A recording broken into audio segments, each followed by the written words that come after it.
The house didn't sleep that night. Neither did the Lutz family. After 28 days inside 112 Ocean Avenue, the walls felt alive. They creaked, groaned, and breathed as if the house itself was awake. Watcher George Lutz was no longer the man who had moved his family into the home with hope. He barely spoke, barely reacted. It felt as if the house no longer whispered to him. It lived inside his thoughts. That night, something felt final, like the house knew this was the end. At exactly 3:15 a.m., the house exploded into chaos. Doors slammed violently on their own.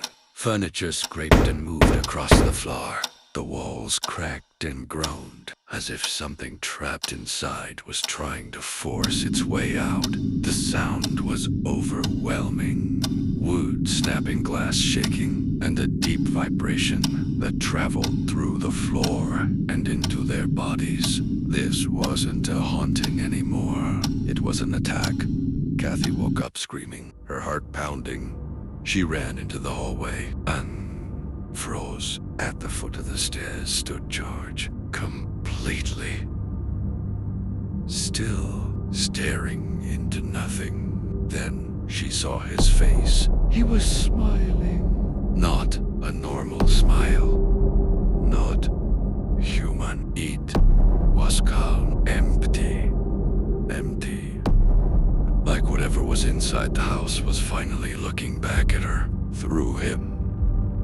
The children began crying as the temperature dropped so fast their breath turned visible in the air. Fear filled every room. The walls felt closer. There. Heavier. Kathy reacted. She grabbed the children and ran. Behind them, the house roared with a deafening sound, like hundreds of voices screaming at once. Furious that they were trying to escape, the house was alive, and it was angry. As they reached the front door, Kathy turned back one last time. The walls were bleeding. A thick, dark substance dripped slowly from the ceiling. The smell of decay filled the air, burning her throat. George suddenly stopped walking. His smile vanished.